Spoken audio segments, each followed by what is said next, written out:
Good Monday morning, Internet. How are you doing? For whom the train tolls. Um,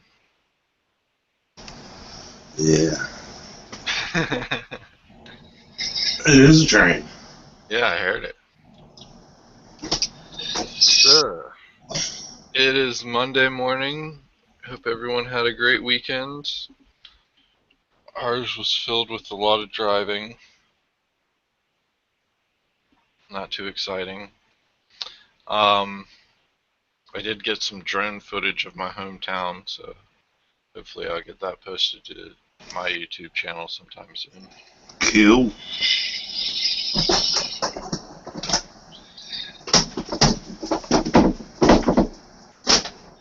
Alright, so everyone else is probably going to be staggering in here at some point, I would assume.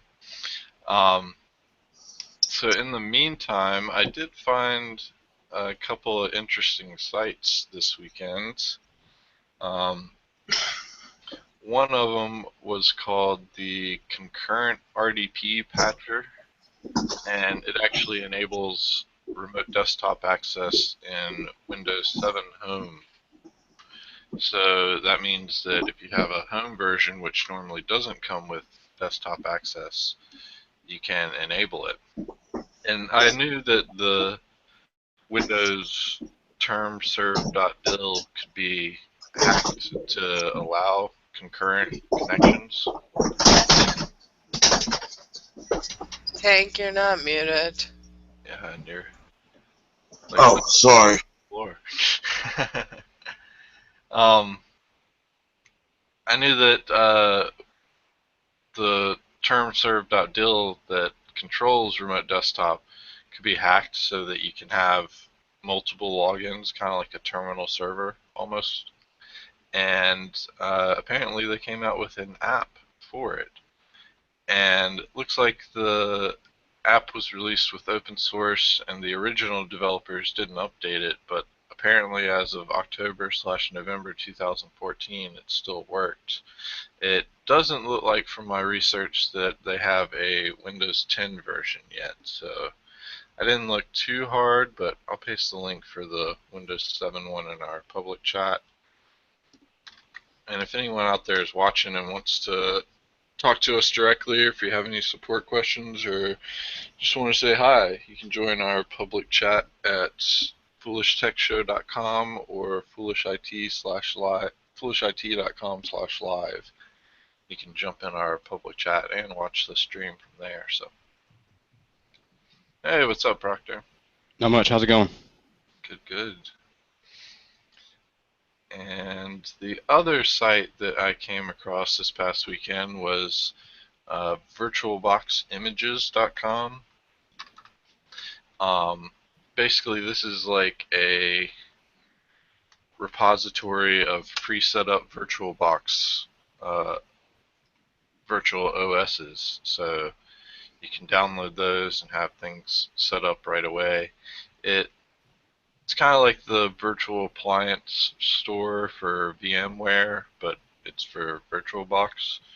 And most of the ones that I looked at were Linux-based ones, so just be prepared for that. But if you want to have an easy way to set up a Linux OS in a virtual machine, you can do it pretty easy there. They do have the Android OS. That's a pretty popular one, it looks like. So if you wanted to have Android in a virtual box, it is only version 2, it looks like, so be aware of that. It would probably violate Microsoft's licensing agreement to put a Windows VirtualBox up. Yeah. But if you need a Windows VirtualBox, you can download the development environment for IE. That actually gives you a full Windows box of any version, depending on which version of IE you pick. And the only limitation there is you can't kill some applications. I think there are some other limitations, but Nick would be able to tell you more. he's played around with those. So.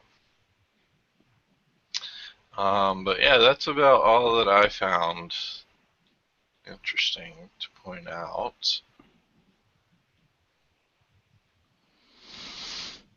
And we were gonna talk about things that we can teach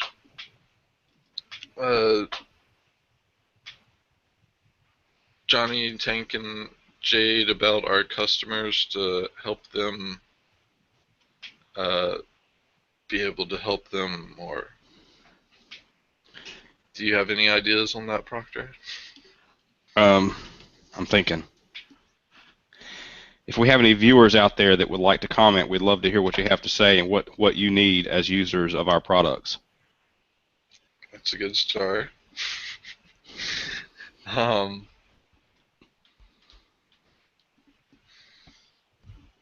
was a cop out. Well, I don't know. What do you guys think? That's why I said it was a good start. Still need to follow it up there. I was thinking originally that teaching them how to do basic tech stuff would help because they would be able to talk the talk and walk the walk on that side. But I do see John's point, and that's not always what our clients need for it. Well, I think there's some confusion about who our products are designed for. Our D7.2 product and upcoming D7X is geared towards a computer technician, but all of our products. Oh, you dropped out there, Proctor. Okay. All of our products are not geared toward the technician like D7.2 and D7X. Crypto Prevent can definitely be utilized by computer technicians to help protect computers from the crypto locker and other ransomware. However, it's a perfect product for end users to help enhance their current antivirus software and supplement what that antivirus software does. Because Crypto Prevent will protect against infections that the antivirus is probably going to miss. Mm-hmm. So it's not just, our software is not just for technicians, it's for the end users as well, depending on which piece of software you're talking about. That's true, and that's where I think having the tech background too would help, because helping end users, you have to have some sort of knowledge and ability to explain things to them. Right. But yeah, D-Support Suite and Crypto Prevent, they shouldn't need a true tech talking to them all the time. They should be the tech, and how can they use it to best improve their business, which I guess that's what we could talk about, is how do you use D7 to streamline your office and work environment.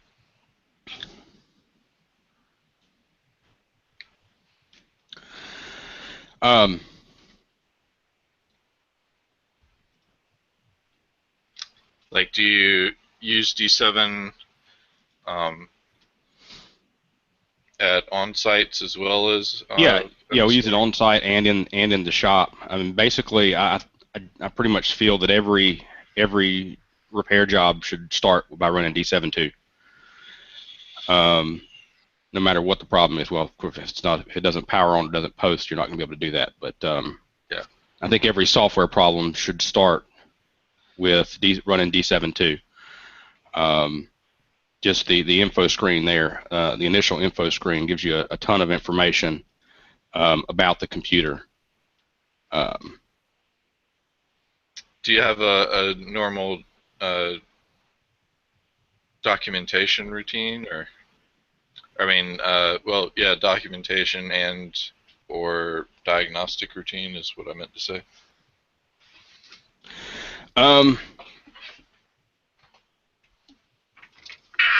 Different technicians, I allow them to use different techniques, as long as their process is thorough and sufficient to find the problem.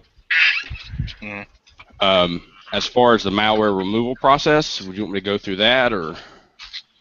Well, we have a video of that, and Yeah. if anyone's interested, you can go back and check out that video of a quick malware removal. Otherwise, can you still hear me? Yeah, I can hear you. Okay. Well, from the system info tab, I mean some of the some of the alerts that you might get are whether or not the computer has antivirus software or not. If it doesn't have antivirus software, you're going to want to recommend the client get something before the computer goes out. That's an opportunity for an upsell, and it's an opportunity to help protect the client better. Also, in the alert section, you can see if there's low hard drive space. If there is, you may want to recommend another hard drive upgrade.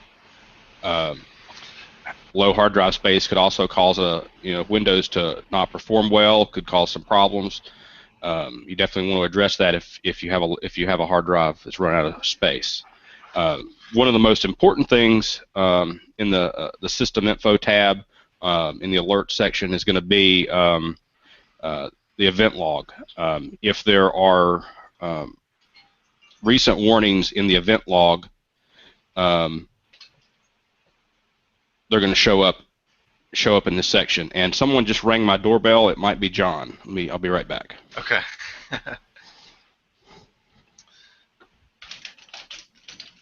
So those are some definite benefits of running D7 when you first start off. And what I was really trying to see, like, I guess more of the workflow and how it ties into working with the customer and interacting with them. Like when I was doing a lot of tech work at the shop beside Nick, we didn't have a tool like D7, so I couldn't really explain exactly how I use it in my workflow.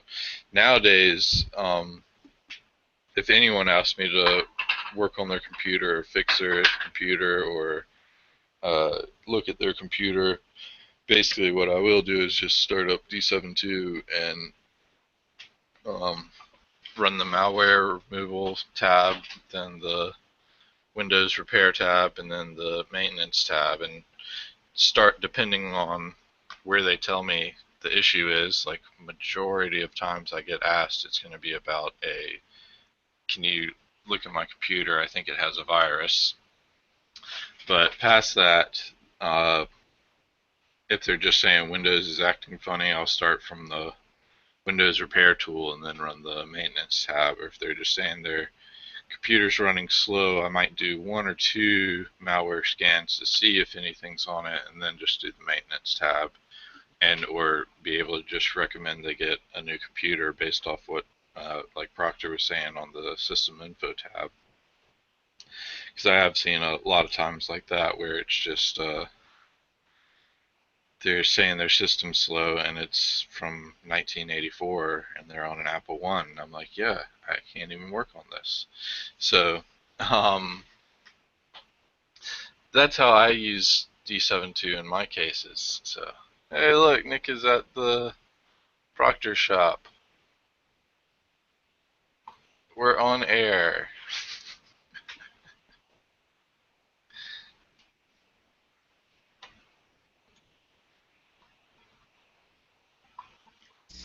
They look like they're having fun. Yeah, they do.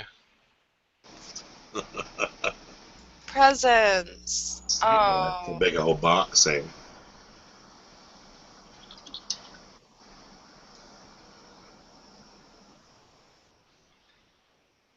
All right. then they left. Yeah.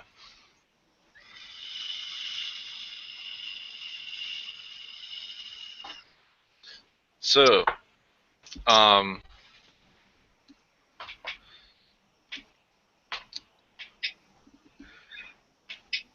the D support suite can really help people with their managing of systems, so that's really more for your managed clients. I feel like if you have a client that you help all the time and they want you to fix every one of their problems, it's a lot easier to stay on top of every one of their problems if you have a dSupport Suite client installed on them, because it'll give you alerts about things that are impending doom, or will just run maintenance on it so that they don't have any issues come up.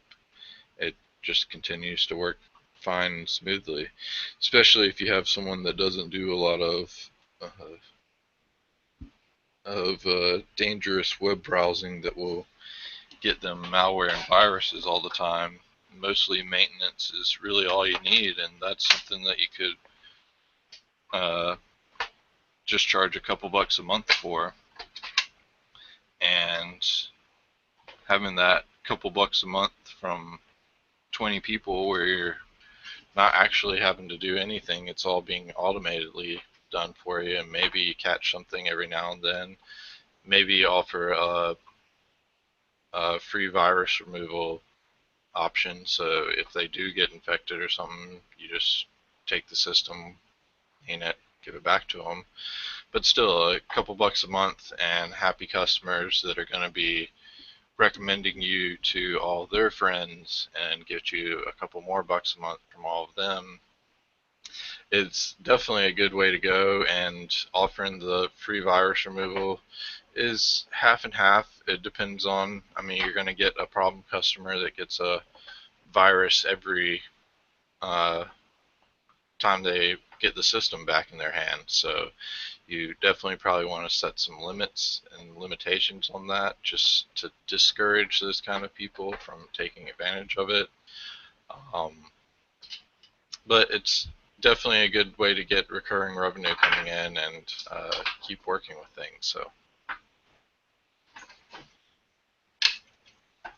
Destiny is making as much noise as possible over here.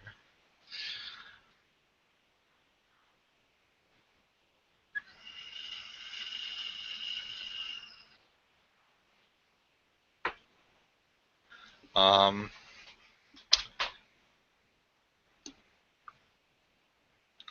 all right.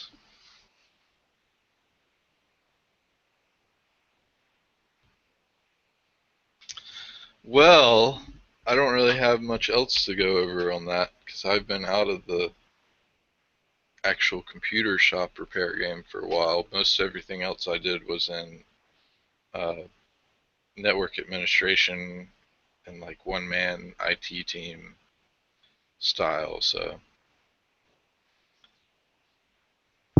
crypto prevent would have helped in those situations, but I didn't have that at the time either. But I also didn't have to deal with cryptoware viruses either, so that was a plus.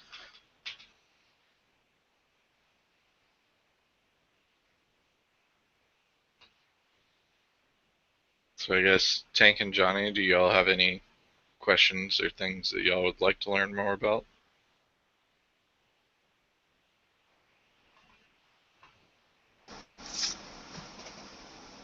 Man, I'm gonna be honest, I'm not awake enough yet. No. What'd Tank say? He said, I'm gonna be honest, I'm not awake enough yet. I don't think anybody is awake enough yet. I am. Have you been to sleep yet? Yes, I have. Well, aren't you just the Awesome. early riser? Mm-hmm. So I'm a responsible adult. Oh, that's what that means. That's the only thing I ever learned growing up, is that to be an adult, you have to get up early and do stuff. I was taught that too. I'm up early. I haven't quite got the second half down yet today. Actually, I'm usually up doing stuff by now, but this morning I just ain't.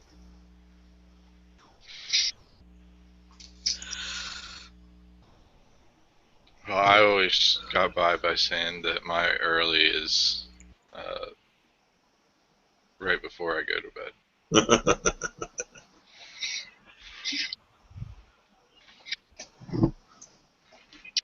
Your early is my late.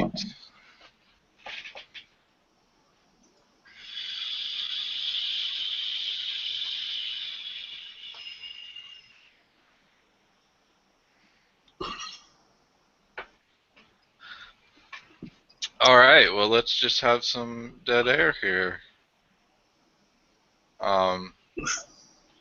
Did you watch the new Ash versus Evil Deads?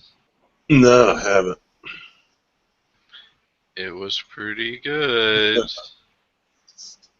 It's like they get a little bit better with each show, if you can imagine that. Awesome. Oh! I'm currently browsing the news because Anastasia's deployment is going to be streamed live. Cool. On the Arizona, is it?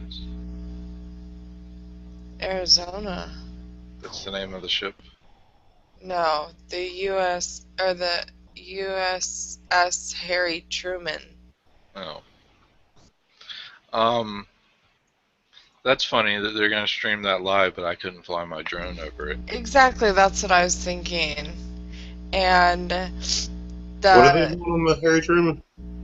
they're deploying today. Oh. My niece is on it. Oh.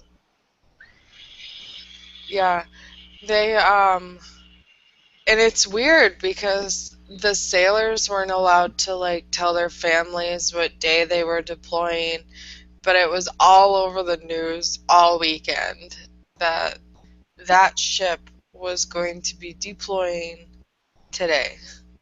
Well.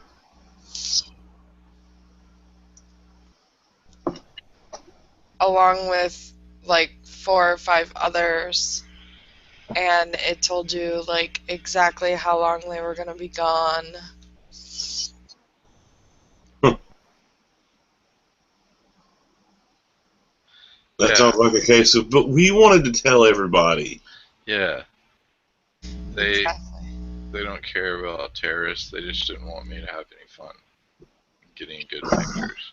They didn't want you to record it first. That's what happened. Exactly what Tank said. They wanted to be first. They wanted to do it. So something else interesting. We're watching Fargo as well, and last week's episode, this season of Fargo is set during the Reagan era, and last week's episode they had Reagan on, and guess who's playing Ronald Reagan in Fargo? Who? Who? Bruce Campbell. Ah. It's awesome.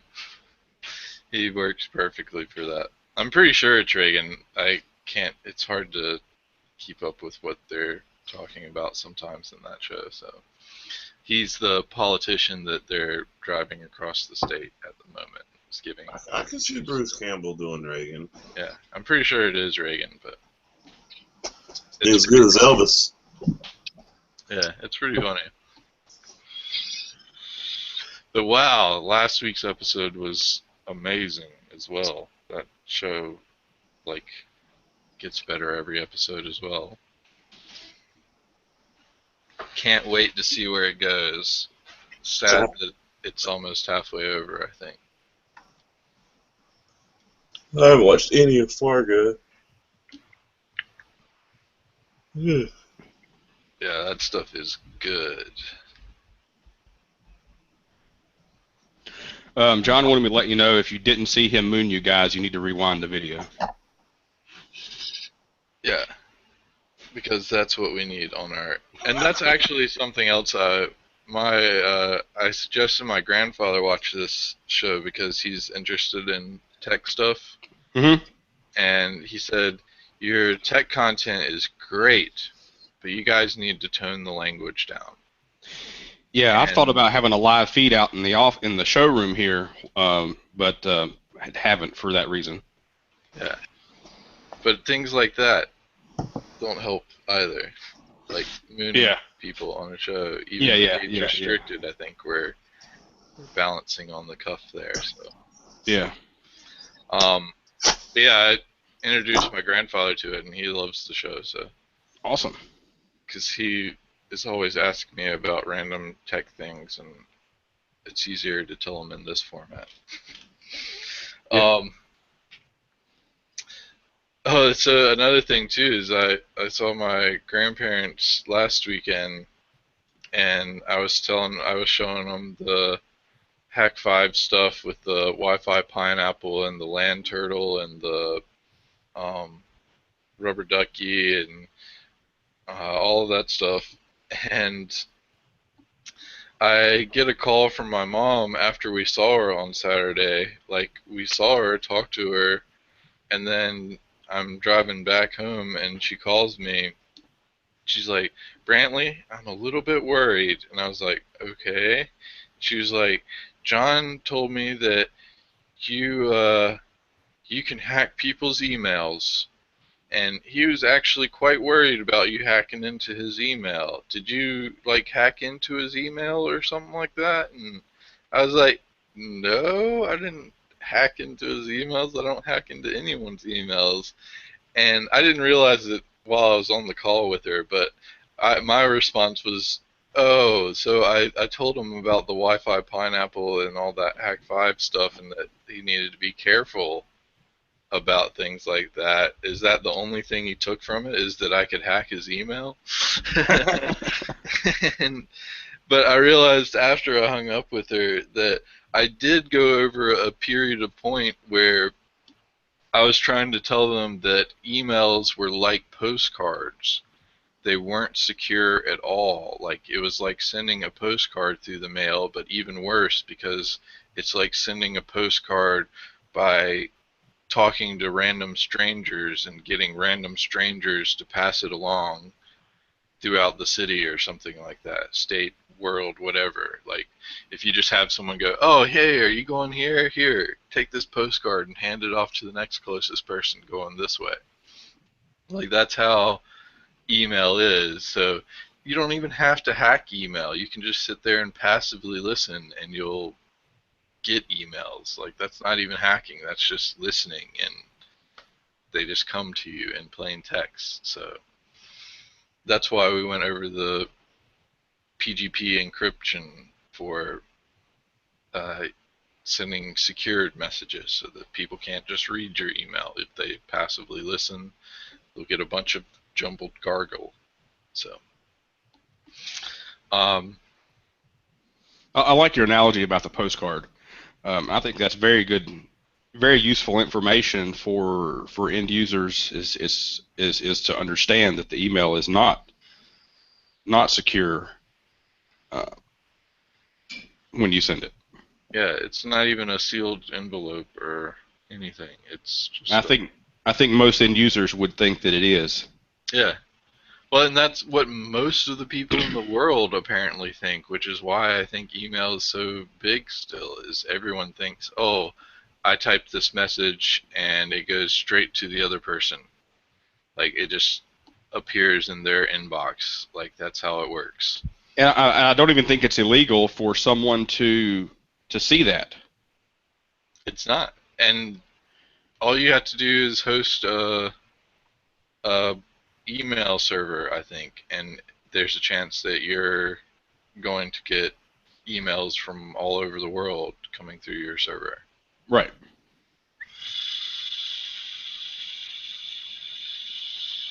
So yeah, I've been telling people that since I started working with computers about emails being postcards. They just don't listen, or they just don't care. It would be cool to have like a system that tracks where your emails go. So then that would probably be the thing that would make people aware, is like if they watch their email as it's in transit, like going over to China and then Finland and then back over to the US to reach their person on the West Coast or something. Like, that would probably make them a little bit more aware. And then have a message saying your email postcard is currently in China. where everyone can read it. With your top secret information in it. Yeah. Yeah, and like diplomats and high politicians still use email on a regular basis. I doubt they're encrypting it. Yeah, almost positive they're not encrypting it. Unless it's marked top secret, then they may have protocol for that. Well, I do think they have protocol as far as classified information and not putting it in emails, but still, I've heard of other places where like there's like open wirelesses at security conferences and embassy conferences or whatever. Right. And people have been like sniffing traffic on those and just getting emails from like all sorts of important diplomats and things like that. It's like, come on, really? This is why technology gets a bad name, is because you use it without even thinking about it. It's like when you use that kind of technology without knowing what it is or how it works, it's like running your car with the engine light on. It's like, I'll just take my chances. It'll work, right? It starts. Why wouldn't it just keep going? But the general person understands a check engine light. They don't understand all the technicalities of email and these technology related things. Yeah. Well, that's what I was saying. Like, people should need to learn more about that stuff. Like, I mean, I feel like it's known more now, but at the same time, not at the school level. Right. It's like everyone's growing up with computers. But there's a lot of computer usage that is learned, but these matters aren't really discussed as far as I know.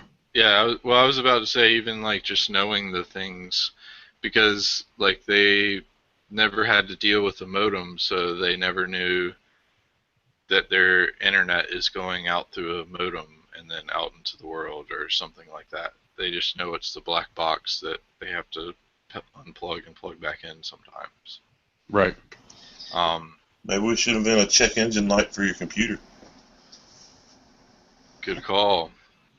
Except there's so many different varieties, and getting a standard at this point is going to be almost impossible. Yeah. Unless you just have it like as a USB drive, I guess. But then people will plug it into the back of their computer, and that's just like people putting tape over their dashboard. Put an air raid siren on it. Something's wrong.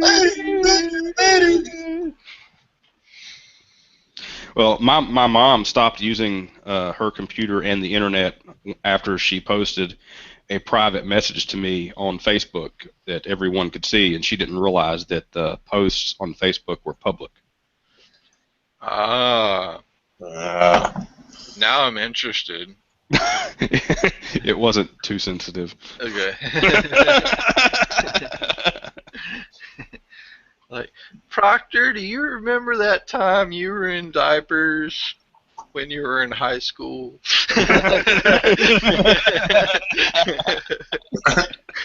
I've never told a soul to this day.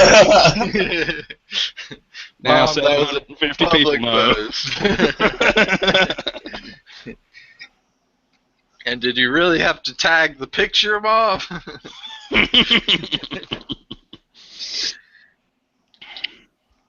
I'm just excited that she's learned to text message now. Oh, that's good. Yeah. And that's fairly secure as long as you're not worried about the NSA.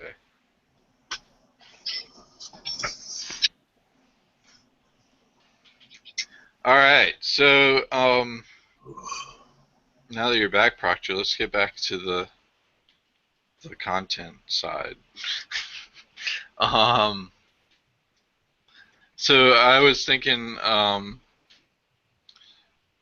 like maybe, do you have a documentation style process, or you had talked about when you open up D7.2 and you get all those alerts that you want to tell the customer about them? Do you like call them immediately and tell them that, or how do you process out when you contact the customer to give them an update kind of thing? I would want to diagnose it, everything that's wrong with the machine before getting back with the client normally. Mhm. If say a system comes in for malware removal, um, before starting any work on the computer to correct the problems, I would contact the customer with a full report of what we found, what's wrong with it, how much it's going to cost to repair it, and if there are any upgrades that we've noticed that need to be done, and give them a full report on what it's going to cost to fix it and upgrade it, and then get their approval to go forward. Okay. Then once we have approval for a repair, if during the repair process we find something additional that wasn't initially caught, we would call them immediately in case they don't want to proceed. We don't want to do anything they haven't authorized. Mm-hmm.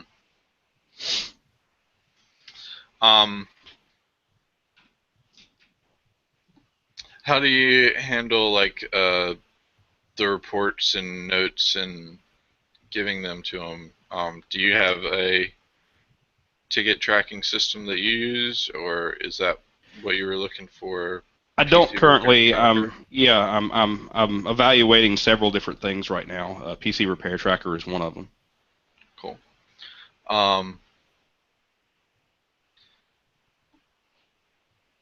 So I guess actually that's a good question, is how do you handle it right now? I know Michael in Inbuy Solutions in Utah, which we have talked to on the show previously. He was handling everything in Evernote and basically doing everything through Evernote pages, which if he's able to manage that, I guess that's cool, but that seems like an awful lot of work and an awful lot of from an admin standpoint, at least, it's a kind of a nightmare. It's like, here we just have a big notebook that we pass around the office and everyone writes notes in. That's kind of scary to me. Right now I'm using QuickBooks. I have custom estimates that I've designed over the years for various different tasks, Mm-hmm. and just type the information into a work order, and then once I can convert that to an invoice to bill the customer. And then QuickBooks manages everything that's been tied to that customer before. The search functionality in QuickBooks sucks, so it's really difficult to find stuff later. So yeah, that's I can search by a particular client pretty easy. I could, but the tracking is really difficult. That's what I'm looking to improve with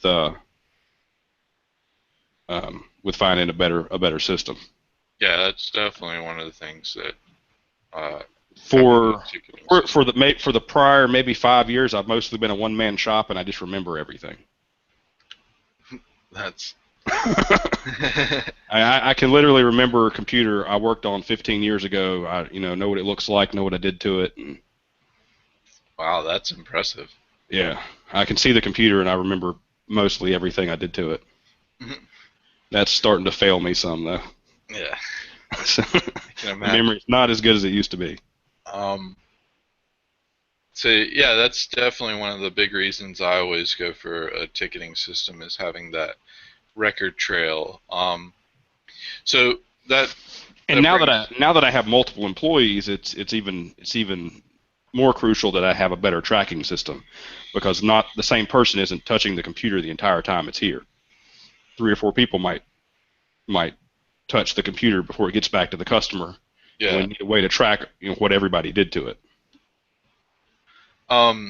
So do you just leave the reports that D72 comes up with on the customer's machine, or do you store those They're on an FTP server.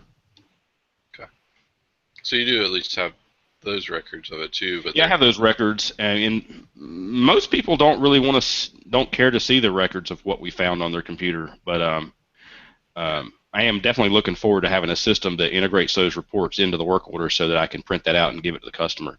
Just for the even if they don't really want it, it just looks more professional if you say, "Hey, this is what I did to your computer." Mm-hmm. It definitely And does. recently had a lady who had picked up her computer after a malware removal, and she brought it in 2 weeks later, and she wanted the computer repaired under our warranty.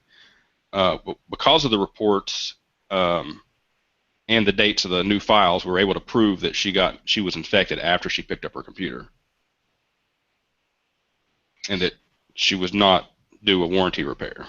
Yeah, and I've had several of those situations myself before, which is one of the reasons why Nick came up with that find new files feature, is because of those exact situations, actually. Plus, if someone brought their computer back in, it was a lot easier and quicker to scan through the stuff that uh, was since the last time we had looked at it. So, Right. um, And I mean, this lady came in. She was pretty upset that her computer was not working still, or the way from her point of view, the computer wasn't fixed. When you're able to show her that she truly was infected after she got the computer back, she wasn't upset. She was willing to pay again to get the computer fixed again because she understood that she broke it again. and that's when you also offer up the additional training. And I actually had a how to surf safe uh, little like flyer that I would give people that came back reinfected all the time. I'm like, this is how you surf safe. You don't go to places that say free anything. Right. You don't open email attachments unless you know for a fact that you're expecting an email attachment. You don't click on links that people send you through social media. You act paranoid about every single thing because you're obviously not acting paranoid about anything. So, like, and I had it worded a little bit nicer and different and some more things on it, but those were for at the time kind of things. But I did find that helped in also giving people some of the free tools, like we were using Adaware and Spybot, and being like, look, just run this every day. And then if it doesn't find anything, awesome. That's great. That's what you want. If it doesn't find anything every day, then move it back to every week. If it's not finding anything every week, then move it back to every month, and so on and so forth. And that generally at least brought it down some, and people didn't come back as much. Plus, then I would get recommendations from their friends that were like, oh, this person said you really helped them out with their computer, so I wanted you to take a look at mine. So, Right. And I've done similar things in the past. Like I normally leave malware bytes on the computer and instruct the customer on how to use it. I normally recommend it on a weekly or monthly basis. Um, but I like the way you staggered it there for the client. yeah. And I did that because of those people, like that lady that brought hers back in a week later or 2 weeks later. If she had been running that every day, she probably would have started seeing those things get pulled out a little bit faster, and also known, oh wait, maybe I'm doing this. Maybe I'm the cause of all my grief. But I mean, I had good success from informing and educating the customer, which is also one of my big things in the tech repairs, that like just fixing stuff for them isn't helping anyone. It's causing you more problems because you're going to end up dealing with warranty uh, dates often, and then they're going to have more problems because they feel like they're always bringing their computer into you. So I feel like education is what they're really there for, and that's the real value add that especially the local shops and things that we often support can add. is giving that value add to their customer.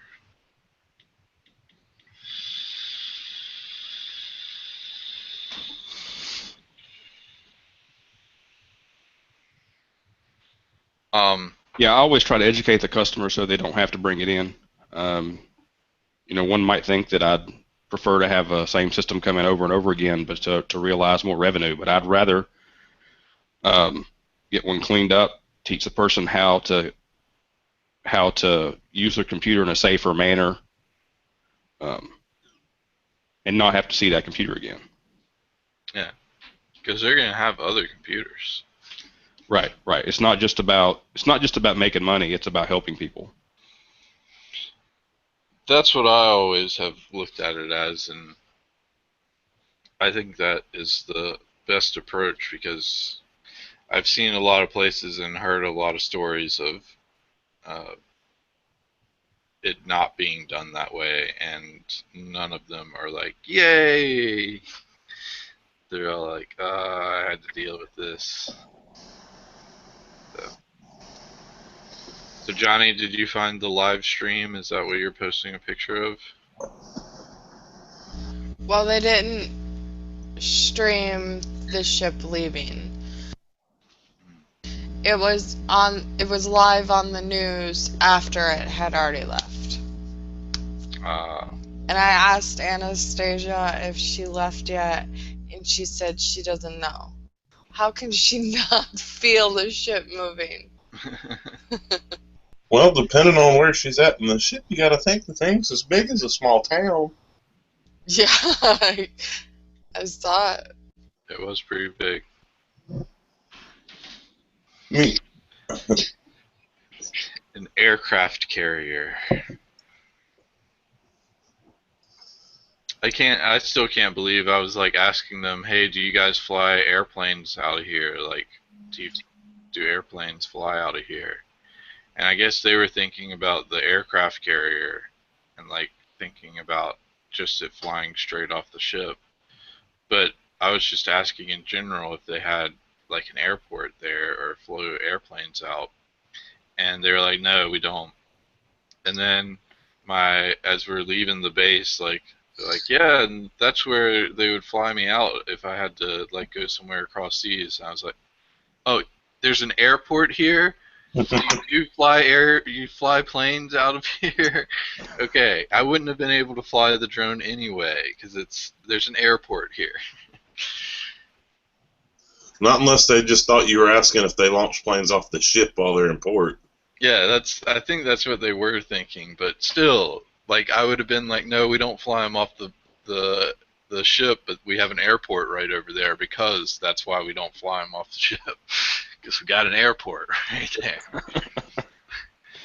Like, that would have been my response to that kind of question, but you know. A military base might not be the best place to test your drone. Yeah. Not I also found that historically the best place to be asking questions either. yeah, apparently. Military doesn't like to answer questions. Oh, they do. They just like to check up on them and then come back and give you a different answer later, which is exactly what happened in my situation. Like, I asked a guard, and then they were like, yeah, sure, go over there and do it. Don't do it right here. And then I'm over there about to do it, and then people, like, speed up. Hey, don't do that. You can't do that here.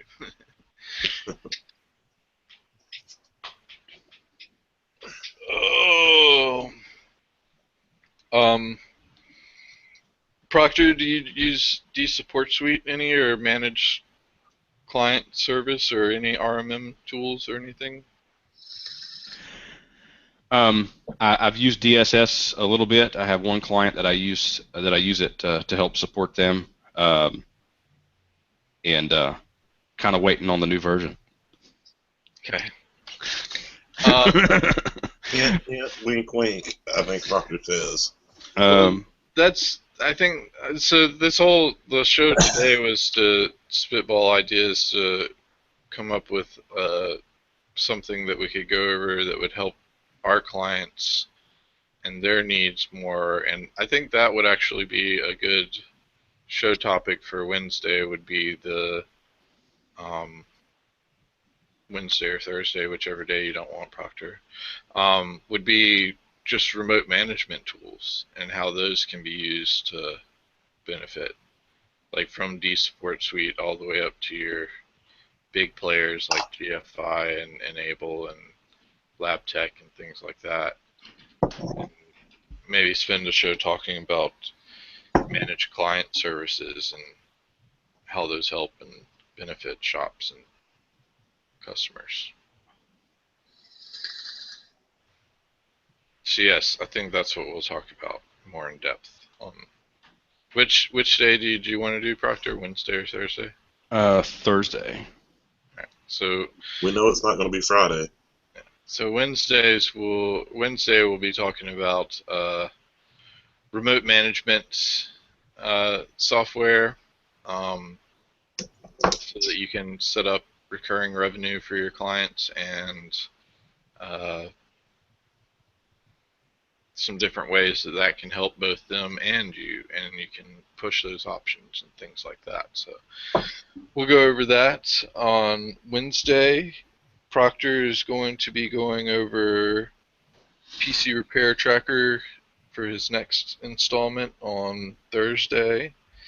Tomorrow, Michael is going to be going over desktop purchasing to follow up his laptop purchasing segment last week. And Friday, I forgot if I had come up with something. Router buying options. Router buying options. Thank you, Tank. How did you do the DDWRT thing over the weekend? No. Oh, come on. You're doing that today? I don't know. I didn't really have time to mess with it over the weekend much. So.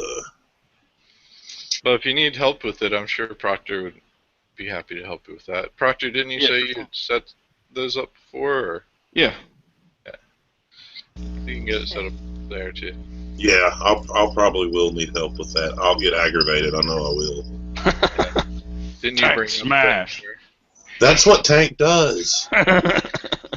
Tank gets angry and throws things. And usually delicate electronics do not handle well to that. So I posted the link in our chat. For what? For the 2-minute segment on the ship leaving. Wow, why didn't you post that in the... Because I'm not in that chat. Well, that leads to a follow-up question of why are you not in that chat? Because you're making me get on my laptop and not my computer. And you still know how to use it, don't you? It's a computer still. I've mentioned at least twice that you can go to foolishit.com/live or foolishtechshow.com to join the live chat. I know where to go. Just making sure. Apparently Johnny's not awake either. I haven't had my breakfast yet. Alright, so we got a good content week filled out for you. Sorry, Monday was not as content-filled as I'd liked. But you got to see John Moonu, and we did talk about some productive things, I think. So, not too bad. But I guess we'll be going ahead and wrapping her up here. Unless, did anybody else have anything they wanted to gab about for 5 minutes or so? No, I didn't have anything else on my agenda. Tank, Proctor? I'm good. Not really. I mean, we were talking about how email is insecure earlier, not encrypted. And I mean, I've had that conversation with text for the last 20 plus years, and it hasn't really gotten any better. It's not either. And it's not going to. That's what, when Michael was talking about it, I was like, see, this is why it's still not going to get any better, because people are looking like for their iSolution style fix to it. And there's not going to be an iSolution style fix to email except completely not using email at all. like going to a different setup and protocol entirely. Because otherwise, that is a hassle encrypting every one of your messages, and it's like you can't even write an email from your phone doing that easily, I don't think. Like if you wanted to encrypt everything on your phone through email, like I don't think there's any plugins or apps for that to make that easy, so. And I get a lot of emails that say sent from my phone type thing, so.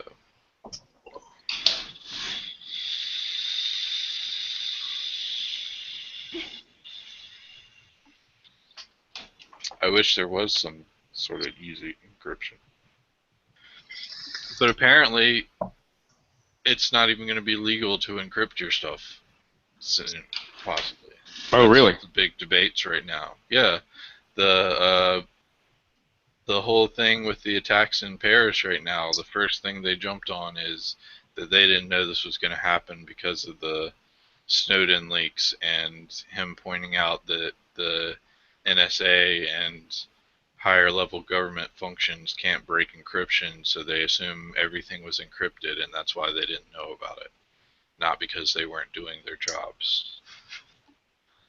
I had read somewhere that one of the Iraqi agencies warned about the attacks the day before.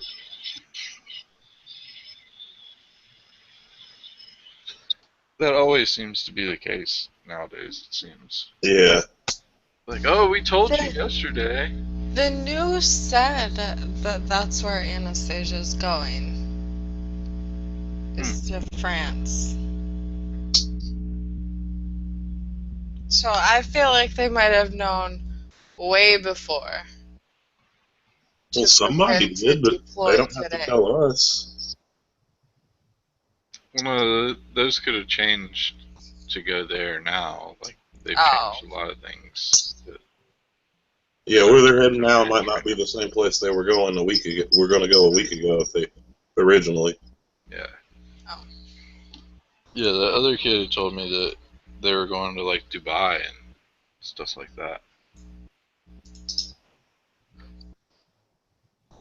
So, Well, the news definitely said France. Good. To help out with the ISIS attack. Cool. But still, I don't think encryption is the answer to like why that could have been stopped or not. So, and basically outlawing that's going to make everybody insecure. And like I look at it like they're trying to make locks and safes and things like that illegal because they don't want people to keep things private. They want to be able to get into it if they need to.